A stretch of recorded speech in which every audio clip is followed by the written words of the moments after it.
बिस्मिल्लाहिर्रहमानिर्रहीम अल्हम्दुलिल्लाहि रब्बिल आलमीन। आज जब मैं यहाँ खड़ा आपके सामने ये अर्ज़ करने को हूँ कि आज कुरान साइंस सेगमेंट का एक इख्तितामी मरहला है, इख्तितामी नशिस्त है, वाइंड अप कर रहे हैं आज, तो मैं कई कैफियत से गुजर रहा हूँ। एक तो मैं हैरान हूँ कि इतनी तेज़ी से अयाम गुजर गए। फिर दूसरा मुझे लगता है अभी कल की बात की हमने पहला सेगमेंट किया तो और किस तरीके से आप लोगों का फीडबैक आना शुरू हुआ, फिर वो अल्हम्दुलिल्लाह बढ़ता चला गया। आप लोगों ने सोशल मीडिया और हर जगह इसकी पजीराई की। बहुत खुशी भी मुझे इस बात पर है कि मैं तो अपने लिए कह सकता हूँ कि मेरे इल्म में बहुत इजाफा हुआ। मुझे बहुत सारे ना सिर्फ ये कि मजीद चीज़ें मालूम हुई बल्कि सोचने का जाविया ही बदल गया कि भाई ये तो मामला ही कुछ और ही है, सिलसिला ही कुछ और है। मैं ये दुआ करता हूँ कि अल्लाह करे कि मेरा ये मनसब नहीं है कि मैं आप में से किसी को नसीहत कर सकूँ, सब अपना अपना फैसला खुद करें। मैं अपने लिए दुआ करता हूँ कि अल्लाह करे कि ये जो चीज़ें पता लगी हैं इस सेगमेंट के ज़रिए वो मुझे खुदावंद ताला से ज़्यादा करीब करें इंशाअल्लाह। आप सबसे गुजारिश है, हमें अपनी दुआ में याद रखिएगा। हमने अपनी सी एक कोशिश की थी जिसको आपने सराहा, हम बहुत शुक्रगुजार हैं। क्यों किया था ये सेगमेंट? इसलिए कि एक मुसलमान को दीनी तालीम के साथ साथ दुनियावी मालूमात भी ज़रूर होनी चाहिए, और फिर वो दुनियावी मालूमात जो खुदावंद ताला से करीब करे वो तो और होनी चाहिए। हमें यहाँ तक फीडबैक आता है कि वो छोटे बच्चे जो बहुत इंटरेस्टेड होते हैं स्टार्स इसमें उसमें वो भी देखते हैं, कुछ वो लोग जो कुरान और साइंस के ज़ाविये से चीज़ें समझना चाहते हैं वो भी देखते हैं। तो एक बड़ा दायरा है अल्हम्दुलिल्लाह। नशरियात अपने अख्तार मराइल में तो हमने आज ये फैसला किया है कि आज आपको ख्याली तौर पर स्पीड ऑफ लाइट की रफ्तार से भी ज़्यादा, स्पीड ऑफ लाइट से भी ज़्यादा, और अब आप इन टर्म से वाबस्ता हैं, वाकिफ़ हैं कि क्या होता है तो मैं ऐसे ही कह रहा हूँ कि सोचें स्पीड ऑफ लाइट से भी ज़्यादा तेज़ हम अपना पूरा सफ़र तय करते हैं आज, जो हमने सेगमेंट में पहली रमज़ान से लेके कल तक किया है, 26 रमज़ान तक।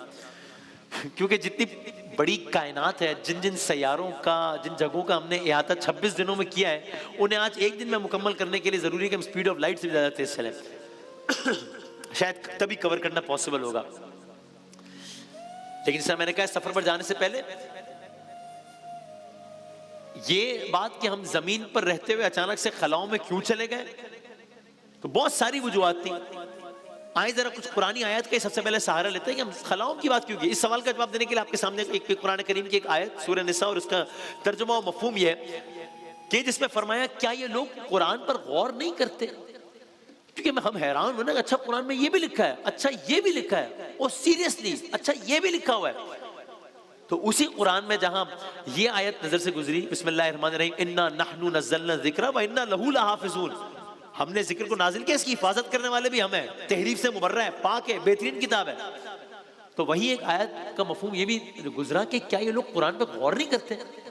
अगर ये अल्लाह के सिवा किसी और की तरफ से होता तो उसमें बहुत कुछ इख्तिलाफी बातें पाई जाती। मफहूम तो एक इस आयत ने दूसरी आयत की तरह बहुत तवज्जो अपनी जानिब खींची। यानी बतौर मुसलमान ये तय हमारा ईमान है कि कुरान खुदा का कलाम है, हर्फ ब हर्फ दुरुस्त है, लेकिन इसी कलाम में ये दावा कि इस कलाम में कोई इख्तिलाफी बात नहीं है, बहुत ज़बरदस्त एक बहुत बड़ी एक बात लगी। मजीद मुतालिया किया तो दरीचे खुलते चले गए। तो एक मेरी ये भी दुआ है अपने लिए भी, और आप भी तय करें कि अगर ये सेगमेंट हमें कुरान करीम से करीब कर दे, अगर हम मजीद कुरान पढ़ने की जुस्तजू करें तो क्या ही बात है। एक के बाद हैरान कर देने वाली आयत मिलती चली गई। मैं कुछ आयत आपकी खिदमत में पेश करता हूं एक एक करके, फिर हम आगे बढ़ते हैं। मसलन सूरह आराफ की आयत है कि जिसका तर्जुमा मफहूम यह है, बिस्मिल्लाहिर्रहमानिर्रहीम, अवलम यंजुरू फी मलकूतिस समावाति वल अर्ज़ वमा खलक़ल्लाहु मिन शै। और मैं आगे अब तर्जुमे की तरफ आता हूं, चूंकि वक्त कम है। तर्जुमा देखिए, क्या इन लोगों ने आसमान और जमीन के इंतजाम पर कभी गौर नहीं किया, और किसी चीज को भी जो खुदा ने पैदा की आंखें खोलकर देखा नहीं है? और क्या ये भी इन्होंने सोचा नहीं है कि शायद इनकी, क्या ये भी इन्होंने नहीं सोचा कि शायद इनकी मोहलत जिंदगी पूरी होने का वक्त करीब आ गया होगा? फिर आखिर पैगंबर की इस तंबीह के बाद और कौन सी बात ऐसी हो सकती है जिस पर ये ईमान लाए? गोया कुरान खुद दावत दे रहा है कि भाई आसमान और जमीन के इंतजाम पे गौर तो करो। कुरान कह रहा है तो गौर तो करो, हो क्या रहा है ये सब। और ऐसी बहुत सारी आयत, लेकिन दामन में गुंजाइश कम है, जल्दी से आगे बढ़ते हैं। एक और आयत, वो सूरह रोम की एक आयत का तर्जुमा मफहूम है, वो आपकी खिदमत में पेश करता हूं कि वहां था कि अवलम यंजुरू, यहाँ अवलम यतफक्करू, क्या ये फिक्र नहीं करते, तफक्कुर नहीं करते, सोचते नहीं है, तदब्बुर नहीं करते? क्या इन्होंने कभी अपने आप पे गौर नहीं किया? कुरान पढ़ रहा हूं, फिक्र नहीं की। अल्लाह ने जमीन और आसमानों को और उन सारी चीजों को जो इनके दरमियान है बरहक और एक मुकर्रर मुद्दत ही के लिए पैदा किया है। आप चले जाएं, अभी जाइए, chat GPT, AI, YouTube, Netflix, फलां डॉक्यूमेंट्री, हर चीज इस बात की तस्दीक कर रही है, हर चीज तस्दीक कर रही है। यानी वो अपने तौर में अंदाजे भी लगाते हैं कि इतने अरसे बाद सूरज को खत्म हो जाना चाहिए, इतने अरसे पहले आया था, हर एक मुकर्रर मुद्दत के लिए पैदा किया है। मगर बहुत से लोग अपने रब की मुलाकात के मुनकिर हैं। तो आप देख रहे हैं कुरान करीम किस तरह बार बार ये अर्ज पैदा कर रहा है, बार बार हमसे अफला तफक्करून का सवाल कर रहा है। तो बस हमने ये फैसला किया कि अल्लाह के नाम से शुरू करते हुए खुदा की बातों पर गौर करते हुए तफक्कुर करने की कोशिश करते हैं। और जब हमने गौर करना शुरू किया तो हैरत की इंतहा नहीं रही, क्योंकि एक एक बात, एक एक इशारा जो अल्लाह ताला ने अपने इस कलाम में आज से 1400 साल पहले बताया था, आज साइंस से भी साबित हुआ। अब again goes without saying, Quran करीम की ऑथेंटिसिटी साबित करने के लिए हमें किसी सनद की जरूरत नहीं है। कुरान करीम हमारे लिए सनद है, किसी साइंस का हवाला जरूरी नहीं है। या अगर कहीं ऐसा लग रहा हो कि कुरान की बात है और साइंस की बात अलग है उससे, तो हमारा ईमान है कि कुरान दुरुस्त है। इसलिए कि साइंसदान ये कहते हैं साइंस के बारे में, हम नहीं कह रहे, साइंसदान ये कहते हैं साइंस के बारे में कि ये इवॉल्विंग स्टडी है। आज कुछ है, कल खुद साइंसदान नहीं, ये थ्योरी गलत थी, ये सही है। कितनी तहकीक होती है, कितनी थ्योरीज पेश की जाती है, लेकिन वक्त के साथ गलत भी साबित होती है। लेकिन ये मामला कुरान के साथ नहीं है, तहरीफ से मुबर्रा है, हर्फ आखिर है। तो हमने कुरान को साइंस के तराजू में नहीं तोलना, ऑफ कोर्स नॉट। लेकिन बहरहाल साइंस क्या है, गौर व फिक्र का नाम है, और वही हुक्म हमें कलाम पाक में मिलता है। अभी आपने सुना, अब एक और आयत की तरफ अगर अभी आपने आयत भी सुनी, तो बस हमने साइंस के इन पहलुओं पर नजर दौड़ाई जो कि कम व बेश परफेक्शन की हद तक साबित हो गई। और हमारी हैरानी की इंतहा नहीं रही जब हमने सैयारों, कहकशाओं, जमीन आसमान का ये हाल, मुस्तकबिल तमाम चीजें साइंस की ऐनक से देखी, और पता चला कि कुरान ने 1400 साल पहले बगैर किसी टेक्नोलॉजी के सब बताया हुआ है। आज तस्दीक कर रहे हैं साइंस और टेक्नोलॉजी की। और बस हमारे दिल से, हमारे दिमाग से, हमारे जिस्म के एक एक हिस्से से, हमारे रूह के एक एक हिस्से से बार बार बार बार ये सदा निकली, अल्लाह अकबर, अल्लाहु अकबर, अल्लाहु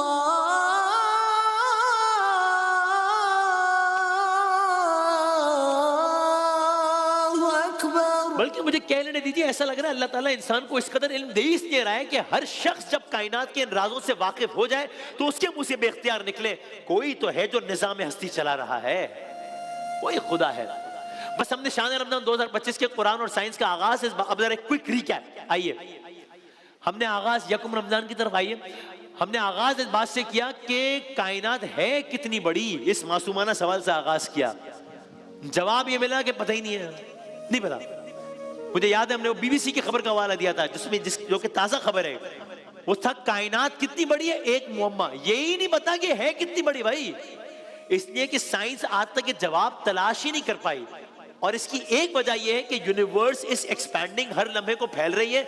जब मैंने सेगमेंट शुरू किया था तब कायनात जितनी बड़ी थी, इस वक्त उससे ज्यादा बड़ी है, फैलती चली जा रही है। यानी इसका मतलब यह हुआ कि हम कायनात के आखिरी कोने पर भी पहुंचकर इसकी तहकीक कर लेंगे तब भी मसला हल नहीं होगा, क्योंकि जब तक हम वहां पहुंचेंगे ये कायनात और मजीद फैल चुकी होगी। यहां से हमने शुरू किया था। हमने ये जाना कि अगर कायनात के सिरे तक पहुंचने की कोशिश करनी है तो कम से कम 45 to be precise 46 billion light year, 46 अरब नूरी साल लगेंगे तो हम कायनात के सिरे के करीब पहुंचेंगे। सिरे पर फिर भी नहीं पहुंच पाएंगे क्योंकि कायनात तो फैलती चली जा रही है। अब आप लुत्फ लीजिए, एक और कुरान करीम की आयत है और इस आयत का आप तर्जुमा सुने हैरान हो जाएंगे। ये आज बता रही है साइंस की कायनात फैल रही है, लेकिन आयत का तर्जुमा है हमने आसमान को बनाया, हम इसको वुसअत दे रहे हैं, हम इसको फैला रहे हैं। कुरान करीम ने 1400 साल पहले बताया। बता मेरे पे गुंजाइश बाकी नहीं रही, हम जल्दी से अपने सफर को आगे बढ़ाते हैं। हम आपको चांद पर लेकर गए थे, दूसरा किस्सा था।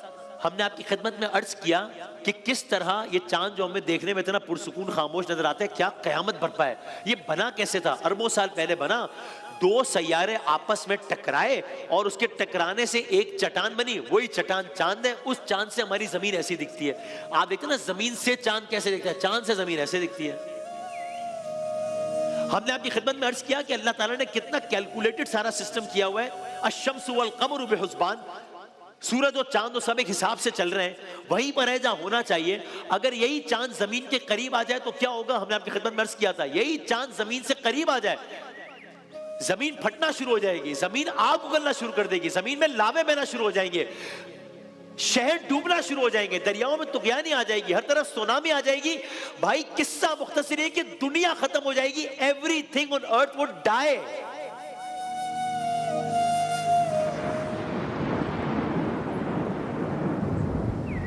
ये होगा तबाही का आलम अगर ये चांद अश-शम्सु वल क़मरु बिहुस्बान ना हो, अगर अपने हिसाब से ना चल रहा हो। आगे बढ़े, फिर हमें पता लगा कि भाई कायनात में एक चांद तो है ही नहीं, कम से कम तो 300 चांद है, 300 चांद है। फिर हमें पता लगा वो जो 300 चांद है, उन चांदों में से एक चांद जुपिटर का है, और उस चांद में से जो एक चांद जुपिटर का है उसमें पूरी दुनिया से ज्यादा, हमारी पूरी जमीन से ज्यादा एक्टिव लावे उस चांद के अंदर मौजूद है।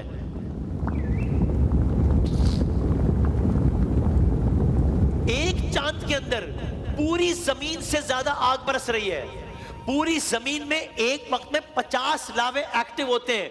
इस चांद के अंदर, इस चांद के एक हिस्से में एक वक्त में 400 लावे एक्टिव हैं। हमने कहा बस आज आखिरी नशीद है ना, जरा रिकैप भी कर लेना नंबर्स का। आग लगी हुई है, कयामत बरपा है।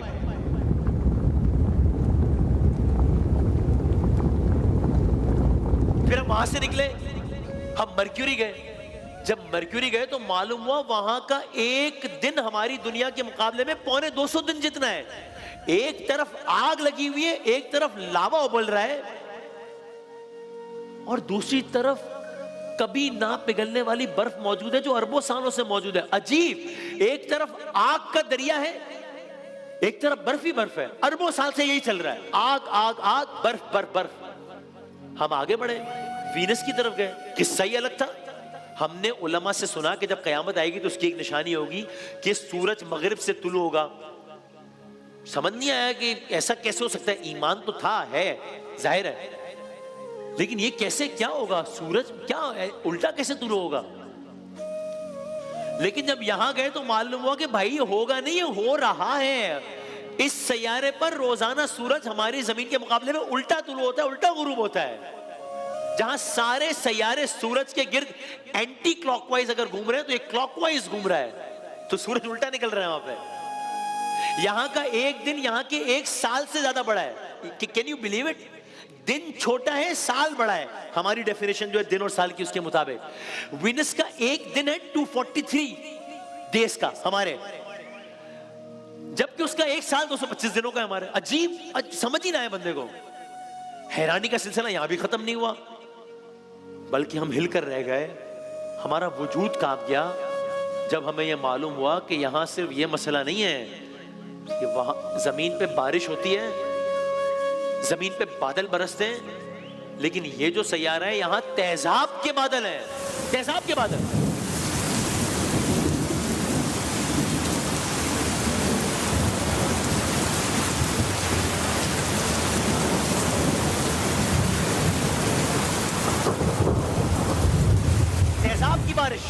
तेजाब की बारिश हो रही है यहां पे। अजीब, और एक मिनट के लिए नहीं, एक घंटे के लिए नहीं, एक दिन के लिए नहीं, हर वक्त हो रही है। तेजाबी बादलों से हर वक्त बारिश बरस रही है।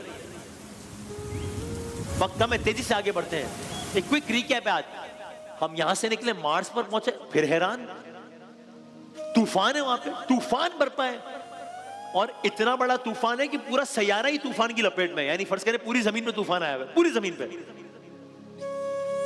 और ये तूफान जब शुरू होता है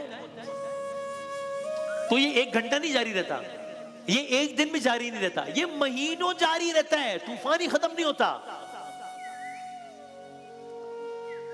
आगे बढ़ते हैं। जुपिटर का चांद हमने आपको बताया। अब जुपिटर पे तूफान कैसा है, हैरान कुन। एक तो पहले ही जुपिटर हमारी जमीन से ज्यादा बड़ा है, कई गुना बड़ा है। फिर उस पर एक तूफान बरपा है, और जुपिटर का तूफान इतना बड़ा है, ये सुनिए, आपने सुना भी है, रिकैप है, ये तूफान इतना बड़ा है कि हमारी पूरी जमीन, यानी जितने जंगल हैं, यानी जितने पहाड़ हैं, यानी जितने बर्रे आजम हैं, यानी जितने दरिया हैं, यानी जितने समंदर हैं, सब मिला लें, एक कोने से दूसरे कोने पे चले जाएं, ये तूफान उससे ज्यादा बड़ा है।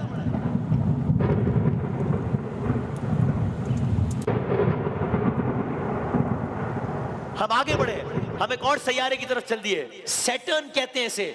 हमें मालूम हुआ चारों तरफ से एक रिंग ने इसको घेर के रखा हुआ है।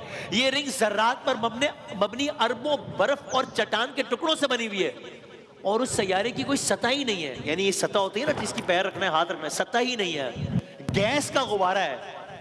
और कितना बड़ा गैस का गुब्बारा है? इतना बड़ा कि 800 जमीनें उसके अंदर आ जाए। और यहां हो क्या रहा है?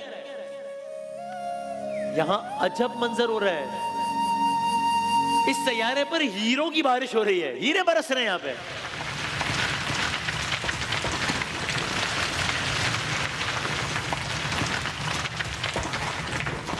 पता चला पूरी जमीन पर जितने हीरे हैं, पूरी जमीन पर जितने हीरे हैं, उससे ज्यादा हीरे एक साल में बरस जाते हैं यहां पे।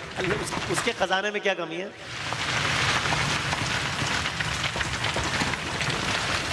पूरी जमीन पर हीरे हैं 350 टन, यहां एक साल में बरसता है 1000 टन। हम यहां से हैरान हो के आगे निकले, जो मैं अर्ज कर रहा हूं आपकी खिदमत में, एपिसोड्स आ रहे होंगे, हम एक आइस जायंट की तरफ बढ़ रहे थे, बर्फ के पहाड़ की तरफ बढ़ रहे थे। यूरेनस, ये भी वीनस की तरह क्लॉकवाइज घूमता है।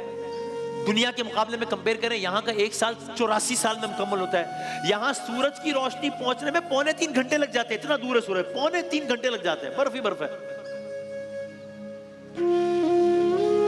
नेपच्यून में आए, नेपच्यून का एक साल हमारे साल के मुकाबले में 165 साल का होता है। 2500 किलोमीटर की रफ्तार से हवा चल रही है, मुसलसल चल रही है। तो हमें अंदाजा हुआ कि खुदा ने कितना करम किया है हम पर, कितना एक्यूरेटली हमारे लिए इस जमीन को बनाया है, कितना प्रिसाइज है वो अपनी क्रिएशन के साथ, कितना प्रिसाइज है वो अपनी कैलकुलेशंस के साथ, किस तरह उसने लिवेबल बनाया है इस जमीन को हमारे लिए। और सूरज के तो क्या ही कहने, सूरज इतना गर्म है। हमने अर्ज किया सूरज की कोर का, अब मैं बाकी टेम्परेचर छोड़ देता हूं, कि कहीं पे 5000, कहीं 25,000, नंबर बढ़ता चला गया, कहीं 25 लाख, फिर 30 लाख, फिर 40 लाख डिग्री सेंटीग्रेड की बात हो रही है, फिर 50 लाख, नंबर बढ़ता, नंबर खत्म नहीं होगा, मेरे जुमले खत्म हो जाएंगे। हमें मालूम हुआ ये जो सूरज है, इसकी कोर, जो कि रोजे मैशर सवा नेज़े पर होगा जो सूरज, उसकी कोर का टेम्परेचर 1.5 करोड़ डिग्री सेंटीग्रेड है।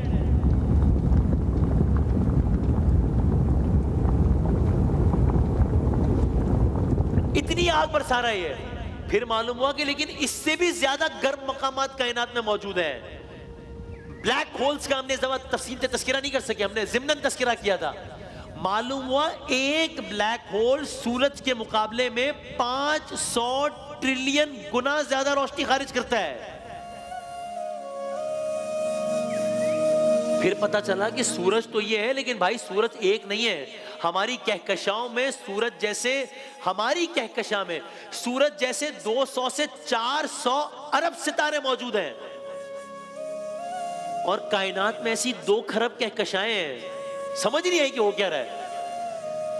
इस एक जुमले ने हिला के रख दिया कि पूरी जमीन के, पूरे समंदर के, पूरे रेत के पूरे जर्रात मिला लिए जाएं तो रेत के जर्रात कम है, आसमान पर सितारे ज्यादा हैं। Can you believe it?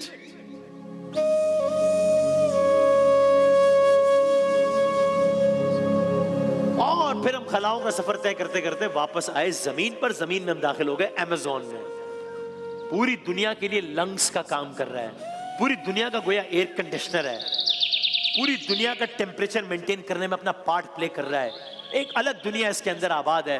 दुनिया के नायाब तरीन जानवर परिंदे इसके अंदर है। क्या क्या अमेज़न के अंदर नहीं है? पूरी दुनिया का सबसे बड़ा दरिया इसमें बह रहा है। पूरी दुनिया में जहां मीठा पानी है उसका 20% ये कंट्रीब्यूट कर रहा है। पता नहीं क्या क्या कर रहा है। 9 मुल्कों तक फैला हुआ है। 6 पाकिस्तान आ जाए इतना बड़ा है।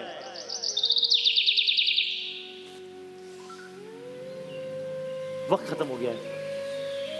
कायनात के तस्किरे का आगाज भी नहीं हुआ, आगाज भी नहीं हुआ। हमने जो अर्ज किया है उसका हिसार भी नहीं कर सकते। हम इतने वक्त में सोचें, हम अल्लाह की नेमतों का, उसकी खिलकत का क्या ही आलम देख सकते हैं।